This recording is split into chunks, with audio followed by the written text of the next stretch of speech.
I used to think that vaccines was like kind of done as a topic, and like we've gone through it. It is really back, and it is big. But no, we did one on alpha males. We did an episode about dating. Another one people got really mad about. This is weirdly the one we got the biggest reaction to.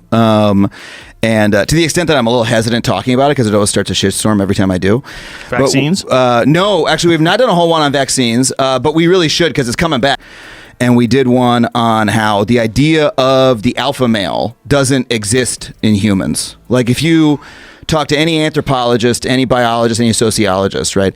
When Adam Conover tried explaining why trans athletes should compete with women, Joe Rogan asked one simple question that left him stumbling for words. And be like, are humans organized in a social relationship where there's alphas and betas? They'll be like, no, what are you talking about? This is an unscientific idea, right? And we just did something laying that out in the context of like people who are, it's an overly simplistic way of looking at human relationships. And I thought that was a pretty simple, straightforward thing. I was like, this is just a bit of pseudoscience that you hear people tossing out.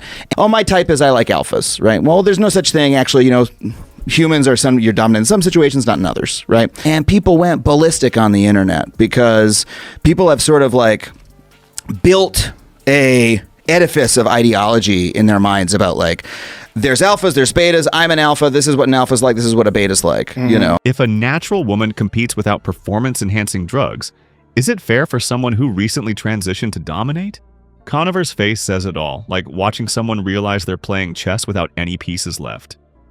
This moment perfectly captures why Rogan's conversations cut through ideological talking points that fall apart under basic scrutiny. Before we move on, I'd like to ask you a small favor. If you appreciate this content, please take a second to like this video and subscribe to the channel. Over 98% of you watch the videos without subscribing. It costs you nothing, but it makes a huge difference to us.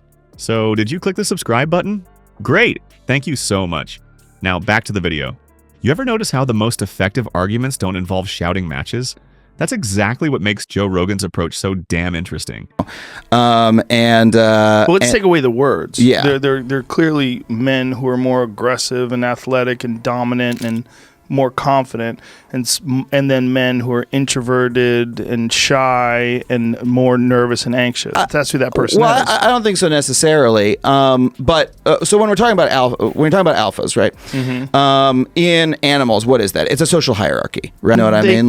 But like an athletic, confident male is always going to be an athletic, confident male, and an introverted, anxious male who has problems with social anxiety is going to be the same.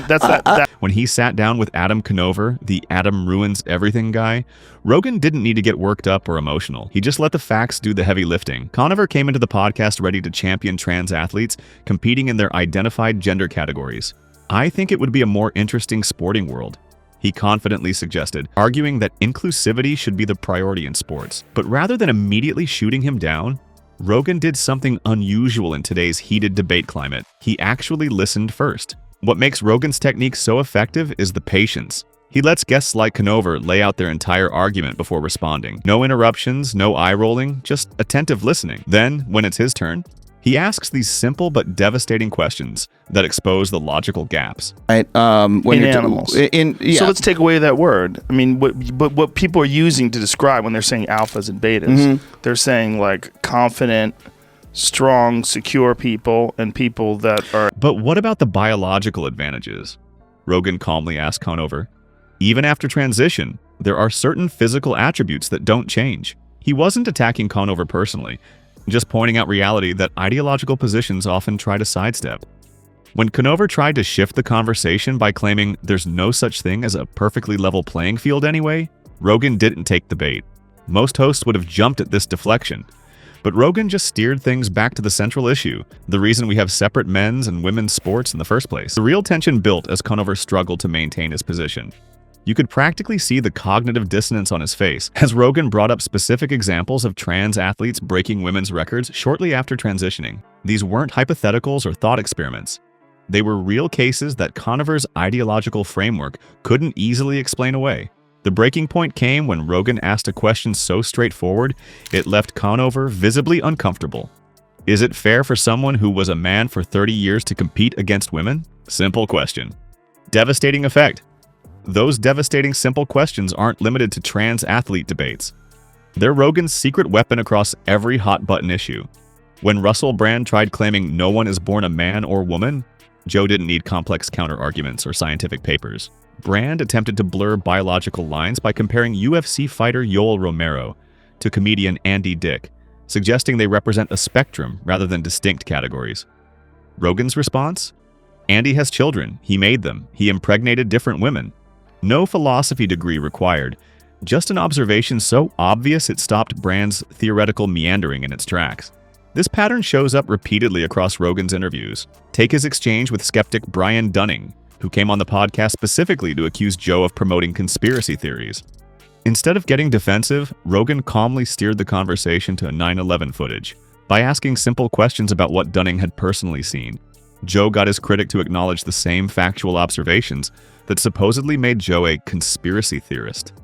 The ideological trap Dunning set for Rogan ended up catching Dunning himself.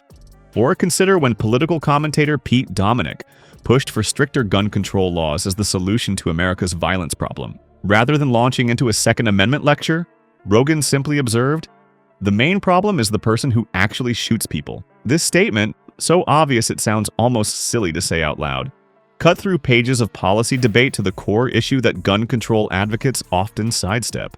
What makes Rogan's technique so effective is that he doesn't try to win arguments through verbal combat. He doesn't raise his voice or interrupt. He just waits for the perfect moment to ask the question that exposes the gap between his guest's theoretical framework and observable reality. It's like watching someone build an elaborate house of cards and then gently blowing on one corner. The whole structure collapses under its own weight. The beauty of Rogan's approach is how easily it transfers to everyday conversations. You don't need to memorize statistics or historical precedents. You just need to stay grounded in what's obviously true and ask questions that bring others back to that solid ground. By removing emotion from the equation and focusing on reality that everyone can observe, Rogan shows that the most effective way to challenge ideological thinking isn't through confrontation but through curiosity. The real magic of Joe Rogan's approach isn't some fancy debate tactic. It's just letting reality do the talking. And viewers have definitely noticed. Fans across platforms regularly comment on how refreshing his calm questioning style is, appreciating the way he dismantles flawed arguments without getting aggressive. What makes this so powerful? Instead of trying to own his guests, he simply creates a space where their ideological bubbles can't survive contact with basic facts. No shouting match is needed. This is something you can actually use in your own life. Next time someone throws wild claims at you, resist the urge to get emotional. Just ask straightforward questions and let contradictions expose themselves. As countless viewer comments show, sometimes the most devastating response isn't a clever comeback. It's just a simple question that makes everyone watching think, "Huh, good point."